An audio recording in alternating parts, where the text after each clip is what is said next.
The pagan history of Europe means that the entire development, their entire development as nations, as societies, as a so-called civilization, was guided by waswasa, by the whispering of shaitan. And as we know, when they did adopt Christianity, they remained pagan, with only a flimsy veneer of tawheed on top of that. It was a rebranding, if you will, a rebranding of paganism. So the waswasa in Europe, in the West, wasn't stopped by the church. They just modified it. They just modified the messaging, just like when a company rebrands and they change their marketing strategy. The way that their whole so-called civilization developed has made violence and pillage and inevitability. They've never known how to assign value properly. And they built their whole society and their whole character on this confusion. This is why, until today, they still believe that wealth constitutes worth, violence constitutes strength, conquest constitutes superiority.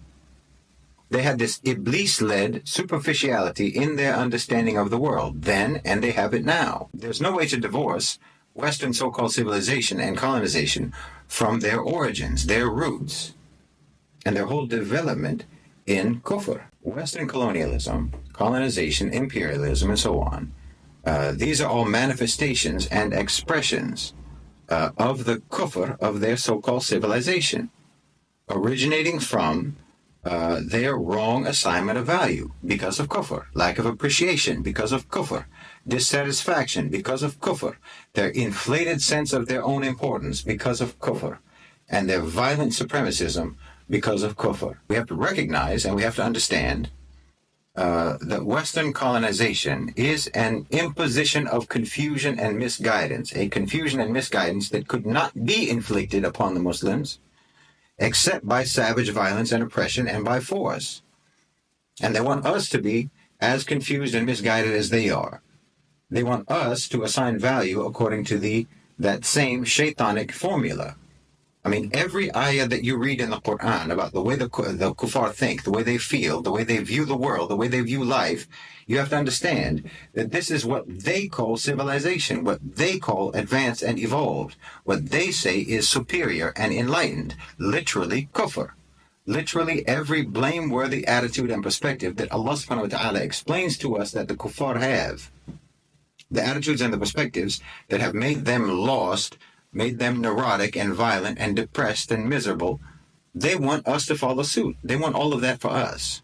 So don't have it anywhere in your mind that the West is superior, that it's better, or that it's more advanced. The ayah in Hujurat, Allah subhanahu wa ta'ala is telling us what the proper criteria of value is, which is taqwa, which is piety, it's righteousness. And then he's telling us the value irrelevance of race, tribe, gender, nationality, and so on. And in Surah Ar-Rum, the irrelevance in terms of value of color and language. And in Al-Ma'idah, the value irrelevance of class, of family, and even of self. And each of these ayat provide further clarification of what is actually the criteria of value: piety, knowledge, justice, and truthfulness, righteousness. These are the qualities of superiority. These are the qualities of value and honor and importance. And they have nothing whatsoever to do with material status, with external appearance, with race, with ethnicity, strength, power, wealth, so on and on and on. They have to do with belief, with understanding, with character, with integrity, and the prioritization of these qualities above and beyond even family, even tribe, even racial or nationalistic interests. These are truly civilized values, because anyone can be righteous, regardless of his or her wealth, regardless of his or her race or color or nation. None of those incidental characteristics denote superiority or value. And as incidental, value irrelevant characteristics, they cannot be the basis of conflict. They can't be the basis of rivalry or resentment or war or conquest. They can't be the basis of tyranny and oppression. They can't be the basis of privilege or the denial of privilege. They can't be the basis of any sort of sense of supremacy or entitlement. And our civilization developed around these concepts. We didn't pretend to adopt these concepts, these values, by just, slapping them on our cultural advertising like stickers. Our culture grew from these concepts. And Western civilization, so-called civilization, is built around the absence of these ayat. So just contemplate what sort of ugliness that would create. Racism, classism, misogyny, brutality, nepotism, favoritism, prejudice, xenophobia, exploitation, on.